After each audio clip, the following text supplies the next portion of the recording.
আসসালামু আলাইকুম। রোজার মাসে খুব কমন আর স্পেশাল খাবার হচ্ছে ছোলা বুট ভুনা। কম বেশি সবাই এটা আমরা খাই, তবে বেশিরভাগ সময় আমরা এটা একই স্টাইলেই রান্না করি। আজকে চলুন স্বাদ বাড়িয়ে এই ছোলা বুট ভুনা করি, যেটা খেতে অনেক বেশি মজার হবে।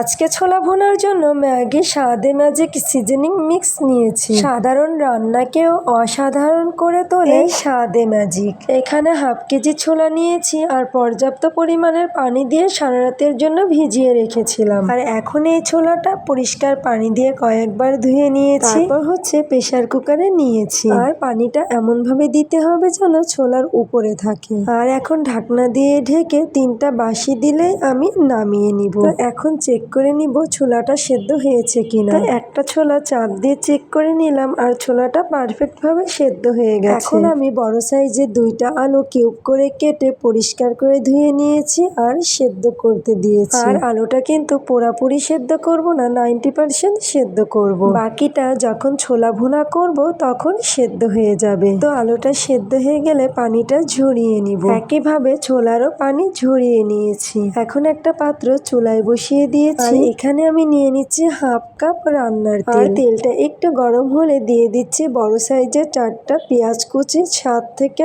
8টা শুকনা মরিচ। তেলের সাথে পেঁয়াজটা একটু ভেজে লাল করে নিচ্ছি। আর এদিকে আমি একটা মশলা রেডি করে নিচ্ছি। একটা বাটিতে নিয়ে নিব স্বাদ মতো লবণ, 1 চামচ হলুদের গুঁড়া, 1 চামচ টালা ধনিয়ার গুঁড়া, 1 চামচ টালা জিরার গুঁড়া, 1 চামচ শুকনা মরিচের গুঁড়া, সামান্য একটু পানি দিয়ে একটা চামচের সাহায্যে সবগুলোকে একসাথে মিশিয়ে নিব। যখন মেশানো হয়ে যাবে তখন আমি একপাশে মশলাটাকে রেখে দিব। এখন এই পেঁয়াজের ভিতরে দিয়ে দেব সিদ্ধ করা ছোলা, দিয়ে সবকিছুকে একসাথে ভালোভাবে ভুনে নিব।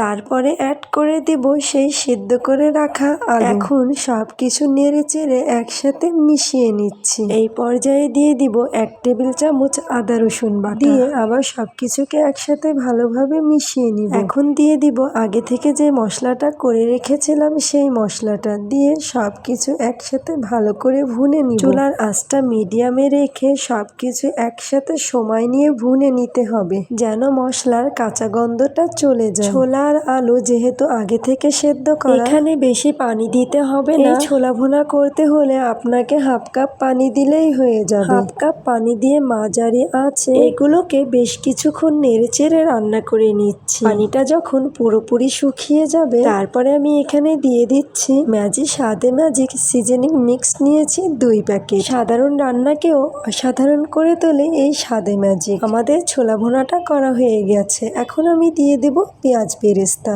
আমাদের ছোলা ভুনা করা হয়ে গেছে। এখন চুলা থেকে নামিয়ে নিচ্ছি। আশা করছি আমার আজকের এই ছোলা ভুনা রেসিপি সবার কাছে ভালো লেগেছে। ভালো লাগলে পেজটি ফলো দিয়ে পাশে থাকবেন। একটা লাইক, কমেন্ট, শেয়ার করে দিন। সবাইকে ধন্যবাদ জানিয়ে আজকে এখানেই বিদায় নিচ্ছি। আল্লাহ হাফেজ।